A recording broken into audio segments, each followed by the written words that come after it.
a group hug. Good You guys are crazy.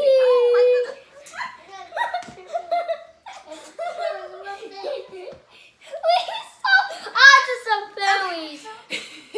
Yeah, sorry. Those are crazy. So horrible. Hi. How are you? Hi, baby.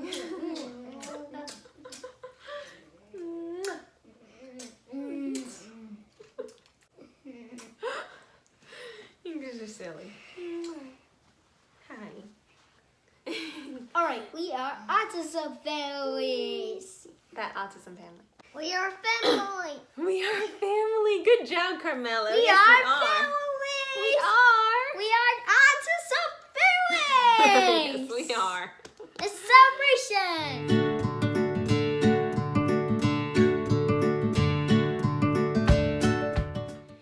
Hey guys. So today I just want to do a quick overview of the early years. They were crazy times. It's like with one child, it's crazy enough. With two children who have special needs, everything is doubled. So every evaluation we've done, every test, I do it twice. So those early years of evaluations and getting services started up are a whirlwind, and just for anyone, just with one child, multiple children. So this is our overview of what it looked like for us trying to get evaluations and services. So we already saw developmental delays in Hito around 18 months. I, though, being a first-time parent, didn't know that there were such things as early intervention services. So I was finally told when he was about 2.5 that we could call up early steps and start trying to get services for him, whether it was just speech or more. So I called them and put in a referral. Yes, parents can call in and put in a referral for their own child to get an early steps evaluation. So as soon as I called, they told me that they have a certain amount of days to finish all of the paperwork and evaluations. So I think it was something like 21 days. They have from the time I call them to finish all the evaluations and determine if the child qualifies for services. So immediately we scheduled an intake interview.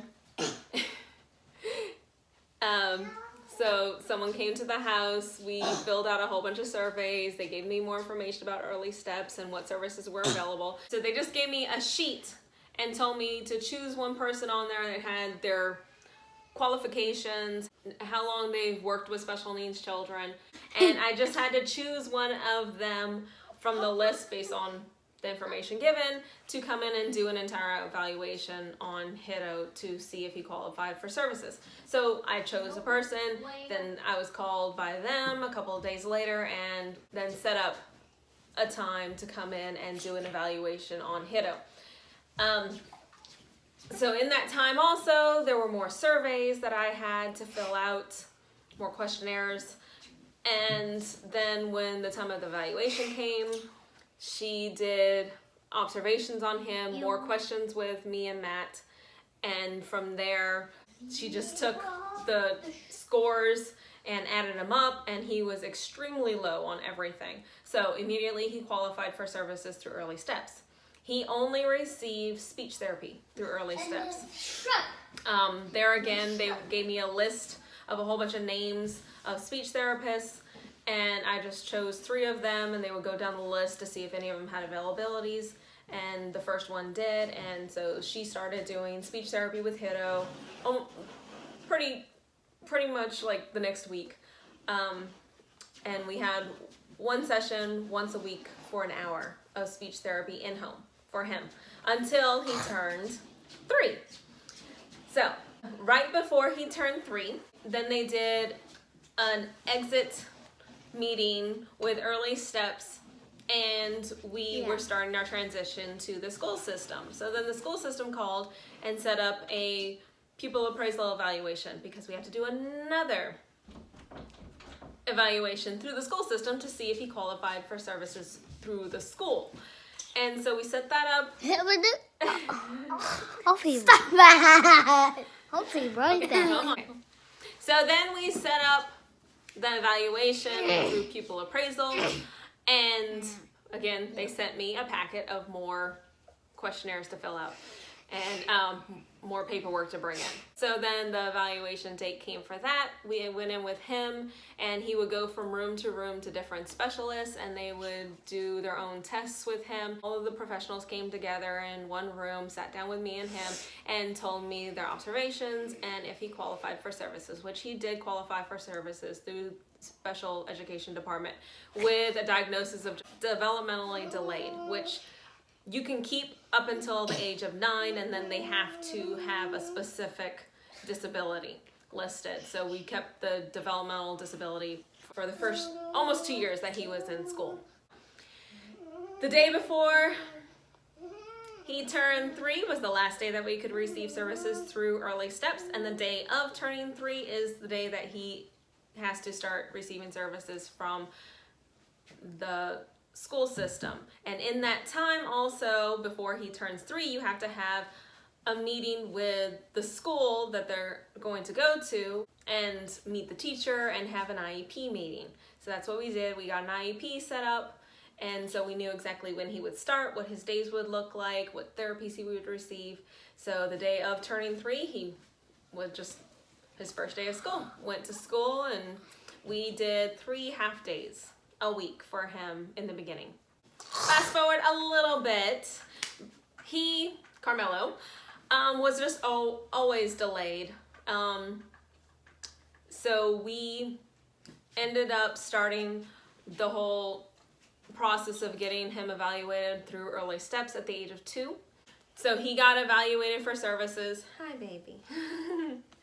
And qualified. He actually qualified for more. So at age 2, he started speech, OT, and special education. He had a special education teacher come in for him. And each one of those ladies came in 1 hour once a week. So he had 3 hours of therapy a week in the beginning with early steps. He has teeth. At that time, because he didn't talk at all, he was quiet. He was completely nonverbal at first. We decided to go and get him on a wait list for outpatient speech therapy as well through one of our local hospitals. So that was like up to a 6-month wait list. So I decided to put him on the wait list for that. It didn't take that long though. It was just a couple of months before he started that. And then he got one 30-minute session a week to do outpatient speech therapy also, on top of the early steps therapies that he was receiving. I was pregnant with Eva around this time also, and so I figured it'd be best for me to get the autism evaluations out of the way, because I knew at least, Matt was a little bit in denial, he'll say that, but I knew that they had autism, and so I figured just to get the evaluations done, have the diagnosis set, and that I would just get that done before I had a newborn to also carry around. So I got a referral from our pediatrician for him to get an evaluation. It didn't take that long, it was like 4 months. They always say that like it's up to an 8-month wait list, but for him it was only about 4 months until we actually got a date to go in. Again, more surveys to fill out before we even went. Then the day of the evaluation, it was more surveys and questionnaires, paperwork to fill out.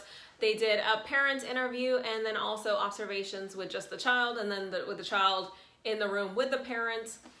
And from that, they determined that yes, he does have autism. Autism 2 is what... Carmen, stop. Stop. Stop that. Autism 2 or moderate autism is what they were both diagnosed with.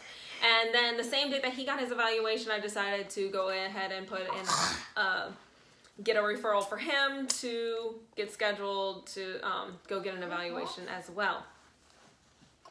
So that happened also before I had Eva. So he got his evaluation done also before he was 3.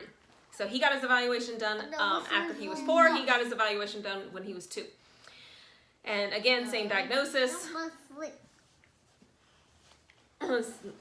all of it looked the same. We used the same doctor. So after we got all of the autism evaluations done, Carmelo's still in early steps, Hiddo is in school. It was time for Carmelo to start transitioning to the school system. So again, pupil appraisal evaluation, IEP meetings. During all this time, also, I had Eva. So I had a newborn, and he was supposed to be transferring to school, but his birthday is in April. And school around here ends in May. So I didn't want him to go to school for only 1 month and plus 2 different school schedules, plus having a newborn to deal with. I didn't want him to actually go to school that first year, which was only a month for him. Everyone on the IEP team agreed, and he was able to get in-home services through the school system, which doesn't always happen. It's pretty hard to come by, for just that month. So he received, again, speech, OT, and special education services in the home for 1 hour each a week for that month that he would have been in school. And then for the summer, though, he didn't receive anything, so we continued the speech therapy for him. It was around this time also that I heard of something called ABA therapy, or applied behavioral analysis. I had never heard of it before. A fellow autism parent told me that the state of Louisiana's Medicaid started paying for ABA therapy, so I decided to start looking into it. Oh my goodness, you guys. So I decided to go ahead and make the call to get Hiddo. Stop. To get Hiddo on the wait list for ABA therapy. Since he was only going to school 5 half days, I figured that he could receive ABA therapy in the home after like 11 o'clock when he came home. And that's actually how it worked out. So he was accepted to receive ABA therapy, so that's what he did for 7 months. It was off and on. One therapist had to leave, and then we had a therapist come in to fill in for the remainder of the summer. And then he started school full time after that. So then he went 5 full days a week to school. So then we dropped ABA therapy. And that is when Carmelo had actually started up going to school also. And he went the 3 half days, and then we started. Look, it's a tail. And then at the same time, we decided to do ABA therapy for him as well. So his ABA therapy ended, and he started school full time, and then his school started, and he was only going part time, so we started ABA therapy part time at home also. Hi. How are you? So that whole year, that's how it looked. We dropped the outpatient speech therapy for Carmelo. He went to school part-time, had ABA therapy part-time. He went to school full-time for the entire year. The following year is when we decided to take them out of school and homeschool them.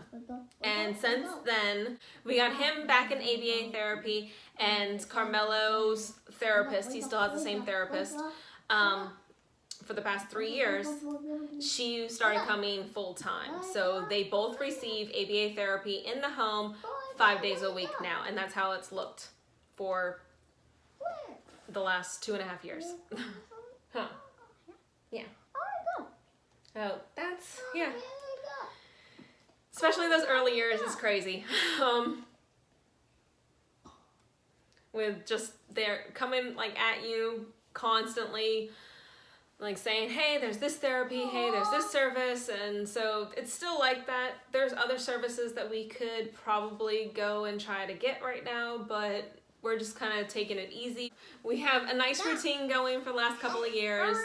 The only other thing that's possibly coming in the near future is Louisiana does have waivers that are now available. They've always been on the waiver wait list since they started receiving services through the Human Service Authority, but it was like a 12-year wait list for these waivers. Now they changed it, and just over a year ago, they changed the system where it could be need-based, which for us, it is kind of needed.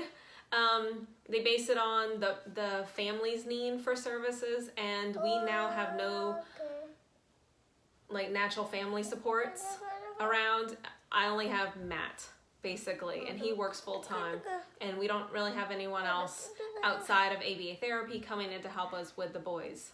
And it's getting pretty crazy, especially with him. He cannot be left alone, and he likes to be left alone, but like I had to sit in the bathroom with Eva as she was pottying today and just leave him alone in a room for 5 minutes, and he emptied an entire thing of my hand sanitizer and like ground cheese into the ground with his shoes. So now he's mad that his shoes are wet because we had to wash them.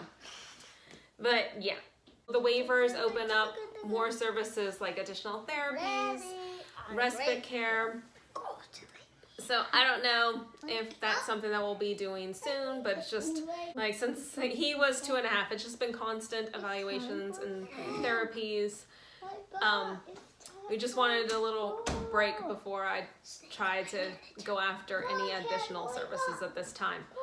But it is out there, if anyone didn't know that those kind of services are out there. But yeah, that was our story of how we went about getting evaluations and starting services and how long we've been getting therapies.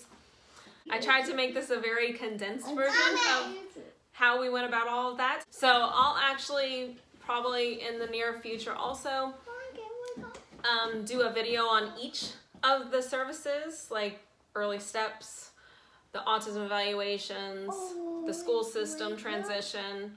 I'll probably do a separate video for each of those. Hi. In more detail soon, because there's a lot that goes into it. And I know that other parents have asked me like how specifically it goes. Like they want to know what to expect, and I get it, because yeah, I was just thrown into it and just like, because I kind of just roll with things. But it can be overwhelming, so I'll do some more detailed videos about how all of the evaluations went. But yeah, that's it for today. These kids are crazy and they need baths. Till next time, guys.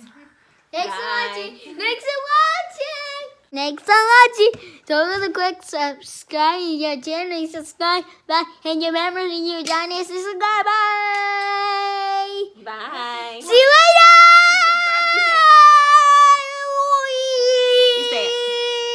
What do you have to say, Carmela?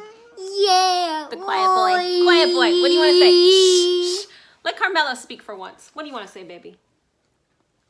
Nothing? You want to say anything? No? Hey. Hi. You want to say something? Out. He just wants his chocolate milk. Bye. Bye. Here we go.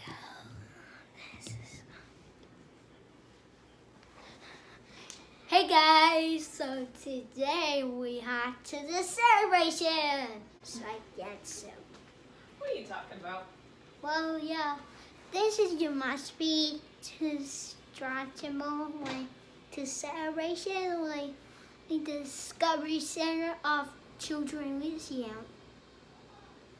I'm not going to talk about the Discovery Center. Oh, I don't know that. You don't know what we're going to talk about today? Mm-hmm. And this is Mommy, and this our Discovery Center. We're not at the Discovery Center. You silly? Go to Japan and fly an airplane and go to Japan City, all kinds of stuff. I know you want to go to Japan. Not today. Okay? Yeah, that's 10-year goal. 10-year goal. Get back to Japan.